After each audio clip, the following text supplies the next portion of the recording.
Assalamualaikum warahmatullahi wabarakatuh. Perkenalkan, nama saya Afifah Salsabila selaku moderator kelompok.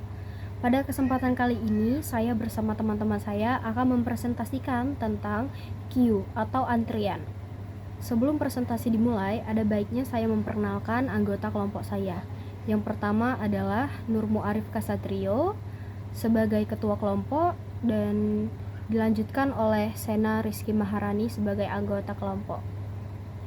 Pada materi yang pertama akan dijelaskan oleh Nurmu Arif Kasatrio. Kepada Nurmu Arif, saya persilahkan. Key atau dalam bahasa Indonesia yang berarti antrean adalah struktur data yang menyusun elemen-elemen data dalam urutan linear. Prinsip dasar dari struktur data ini adalah first in, first out atau FIFO, yang berarti elemen data yang pertama dimasukkan ke dalam antrian akan menjadi yang pertama pula untuk dikeluarkan. Prinsip FIFO pada key.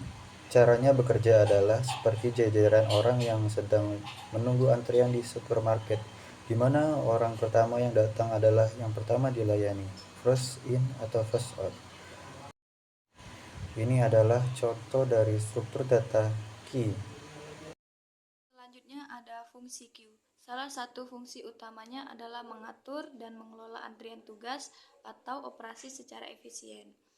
Dalam sistem komputasi, ia digunakan untuk menangani tugas-tugas seperti penjadwalan proses antrian pesan dan manajemen sumber daya. Selanjutnya ada jenis-jenis queue. Berdasarkan implementasinya, queue terbagi menjadi dua, yaitu linear atau simple queue dan circular queue. Berdasarkan penggunaannya juga terbagi menjadi dua, yaitu priority queue dan double-ended queue. Kelebihan dan kekurangannya. Kelebihan dari queue adalah data berjumlah besar dapat dikelola dengan mudah dan efisien. Efisien dalam menangani tugas berdasarkan urutan kedatangannya.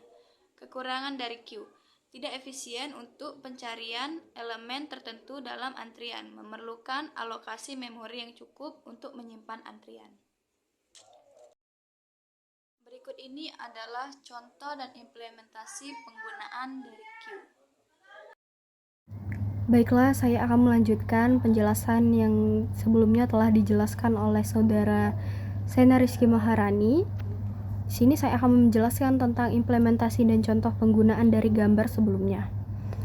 Dalam contoh ini, kami membuat kelas queue yang memiliki metode enqueue untuk menambahkan pelanggan ke dalam antrian, dqueue untuk memanggil pelanggan yang pertama datang, isempty untuk memeriksa apakah antrian kosong, dan size untuk mendapatkan jumlah pelanggan dalam antrian. Kemudian, kami membuat objek queue, menambahkan beberapa pelanggan ke dalamnya dan memanggil pelanggan yang pertama datang. Setelah kita mempelajari dan memahami tentang queue, saya akan menyimpulkan tentang materi yang telah kita pelajari tadi.